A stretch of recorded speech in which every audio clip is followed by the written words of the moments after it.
अब बेटा हम नेक्स्ट देख लेते हैं। ये आपको ना डायग्राम में दिखाई हुई है, सॉरी, इस डायग्राम में ना आपकी जो गैलेक्सी है मिल्की वे गैलेक्सी, उसके दोनों व्यू दिखाए हुए हैं। साइड व्यू भी दिखाया हुआ है और टॉप व्यू भी दिखाया हुआ है कि साइड से ये इस तरह की अपेयर हो रही होती है बेटा, और अगर हमें उसे टॉप से देखें ना तो हमें ये स्पाइरल शेप इसकी दिख रही होती है।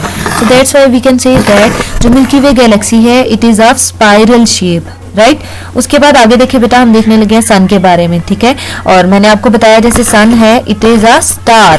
हम सोचते हैं जो कि छोटे छोटे टाइनी स्पेक्स ऑफ लाइट जो ट्विंकल कर रही होती है in the sky, we feel that कि भाई छोटे छोटे वो जो स्टार्स है ना वही स्टार्स हैं। बेसिकली बेटा वो छोटे छोटे स्पॉट्स हैं लाइट के, ठीक है, जो आपको दिख रहे होते हैं, जिनको आप कहते हो कि ये स्टार्स हैं। स्टार एक्चुअल में है कौन, जैसे सन है, सन एक स्टार है, ठीक है। तो सन जो है वो स्टार है and it is quite close to earth, earth के काफी क्लोज है। इसमें देखो हम कहते हैं कि सन जो है it is present at the centre of the solar system. जैसे मैं आपको ये गैलेक्सी दिखा रही हूँ तो बेटा ये गैलेक्सी के सेंटर में हम कहते हैं कौन आएगा, इस गैलेक्सी के सेंटर में सेंट्रल पार्ट में स्टार होगा और स्टार के सराउंडिंग में सारे के सारे प्लैनेट्स मूव कर रहे होंगे। अब देखिए बेटा हम कहते हैं ये जो स्टार है सन विच इज बेसिकली सन, सन बहुत बल्कि है, बहुत एनॉर्मस है, एनॉर्मस मतलब काफी मतलब ह्यूज है, बल्कि है, ठीक है। और अगर इसके मास की बात करें it is about 330,000 times bigger than earth. यानी हम कहते हैं जैसे हम मतलब आपस में एक दूसरे को रिलेट कर रहे होते हैं, एक बच्चा है दूसरा बच्चा है, तो हम कहते हैं कि जो सरमद है, सपोज सरमद जो है वो हादी का डबल है, ठीक है, ऐसे हम कह लेते होते हैं, ठीक है, अब्दुल हादी का डबल है।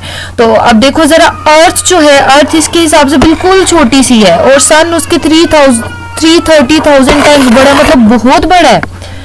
लेकिन हमें जो दिख रहा होता है हमें थोड़ा छोटा दिख रहा होता है। क्यों छोटा दिख रहा होता है बेटा, बेसिकली अगर यहाँ पे हमारी अर्थ है और ये सन है तो ये जो डिस्टेंस है ना, जितनी चीजें आपको पता है दूर होती हैं उतना वो हमें छोटा दिखता है। तो हालांकि ये इतना भी दूर नहीं है लेकिन फिर भी डिस्टेंस तो है ना, तो हम कहते हैं it is about 149 million kilometres फार।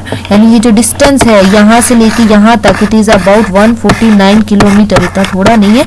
लेकिन ये कि अगर हम यूनिवर्स की बात करें, यूनिवर्स इतना स्प्रेड हुआ हुआ, इतना एक्सटेंडेड है कि यूनिवर्स का जो जितनी भी स्पेस है, जितनी भी जगह, उस हिसाब से बिल्कुल थोड़ा सा समझा जाता है, ठीक है।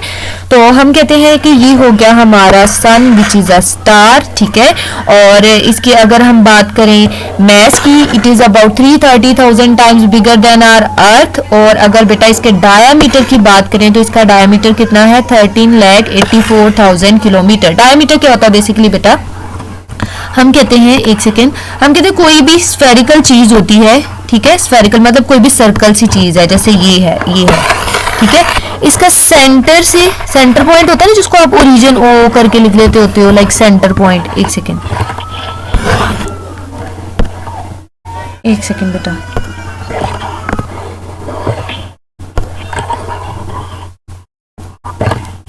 कोई भी बेटा स्फेरिकल चीज होती है, ये जैसे सर्कल है, इसका सेंटर पॉइंट जो होता है उसका ओरिजिन होता है। हम कहते हैं कोई भी सर्कुलर चीज को अगर हाफ किया जाए, हाफ, तो ये इसका क्या कहलाता है, डायामीटर। तो इसका डायामीटर कितना है, 13,84,000 किलोमीटर। ओके, क्लियर हो गया। उसके बाद आपको डिस्टेंस भी क्लियर हो जाना चाहिए, अर्थ और सन के बिटवीन कितना डिस्टेंस है।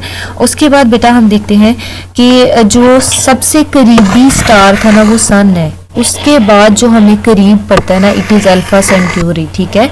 ये थोड़ी सी दूर है मतलब, लेकिन थोड़े दूर होने की वजह से हमें बहुत छोटा दिखता है लेकिन है बड़ा। अब देखो बेटा इसमें लिखा हुआ है our next nearest star is Alpha Centauri is much bigger but looks tiny because it is so far away. जितनी ज्यादा चीजें दूर होती जाती है ना हमें छोटी दिखना शुरू हो जाती है।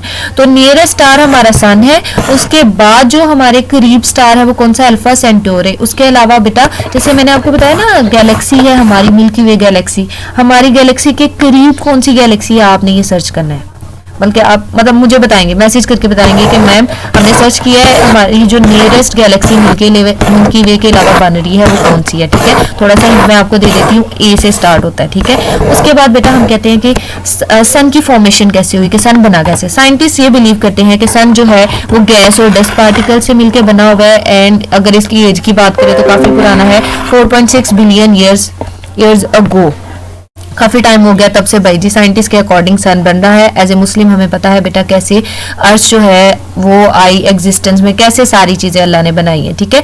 अब देखो अगर साइंटिस्ट के पॉइंट ऑफ व्यू से देखें तो उनकी एस्टिमेशन ये है कि 4.6 बिलियन ईयर्स हो गए हैं जब से जो सन है उसकी फॉर्मेशन होना स्टार्ट हुई, सन ने बनना स्टार्ट किया। अब साइंटिस्ट बिलीव क्या करते हैं, साइंटिस्ट कहते हैं हुआ क्या, ये गैस और डस्ट के पार्टिकल्स हैं, जैसे सपोज ये सन है, ठीक है, गैस और डस्ट के पार्टिकल्स इकट्ठे होते गए यहाँ पे सेंटर में, जैसे जैसे ये इकट्ठे होते गए दे विल कोलाइड, ठीक है, एक दूसरे के साथ कोलाइड करेंगे, हीटअप करेंगे, हीटअप होने की वजह से हम कहते हैं कंप्रेस होते गए। कोर मतलब सेंट्रल पार्ट, कहते हैं कोर में ये सारे के सारे गैस के पार्टिकल्स इकट्ठे होते गए, कंप्रेस होते गए। मतलब कंप्रेस होना मतलब एक होता है बेटा स्प्रेडेड होना, दूर दूर होना, ठीक है, एक होता है कंप्रेस होना, बिल्कुल ही करीब करीब आना, ठीक है। तो ये कंप्रेस होते गए, जैसे जैसे ये पास में करीब आते गए तो टेम्परेचर बढ़ता गया। हम कहते हैं एक्चुअल में यहाँ पे हुआ क्या, साइंटिस्ट के अकॉर्डिंग कुछ होते हैं बेटा एलिमेंट्स, आपने एलिमेंट्स पढ़े हुए हैं, हाइड्रोजन, हीलियम, लिथियम, थोड़े बहुत आपने पढ़े हुए हैं, ठीक है। तो हम कहते हैं कि साइंटिस्ट के अकॉर्डिंग जो हाइड्रोजन के एटम्स हैं वो आपस में कंबाइन करते गए, ठीक है, आपस में मिलते गए। यहाँ पे जो हो रहा है हाइड्रोजन के एटम्स मिलते गए और मिलके क्या बनाते गए, हीलियम के एटम्स बनाते गए। हीलियम बड़ा होता है, हाइड्रोजन छोटा होता है। तो दे कैन से दैट कि hydrogen atom, they are saying that hydrogen atom fuse to become helium atoms, helium के एटम्स बनाते जा रहे हैं। और इस रिएक्शन का नाम बेटा उन्होंने रख दिया nuclear fusion reaction. So fuse करना मतलब कंबाइन करना। Nuclear fusion reaction is the one in which smaller atoms are combining and they are forming heavy nuclei और हैवी एटम्स। यानी आप कह सकते हो hydrogen atoms they react with each other and they form helium atoms, ठीक है। उसके बाद हम कहते हैं कि अब होगा क्या बेटा, जैसे जैसे ये हीलियम एटम्स बढ़ते जाएंगे, साइंटिस्ट के अकॉर्डिंग टेम्परेचर और हीट ये सारी चीज़ें बढ़ती जाएंगी, इंक्रीज करती जाएंगी। और हर सेकंड में हीलियम एटम्स काफ़ी ज़्यादा प्रोड्यूस हो रहे हैं।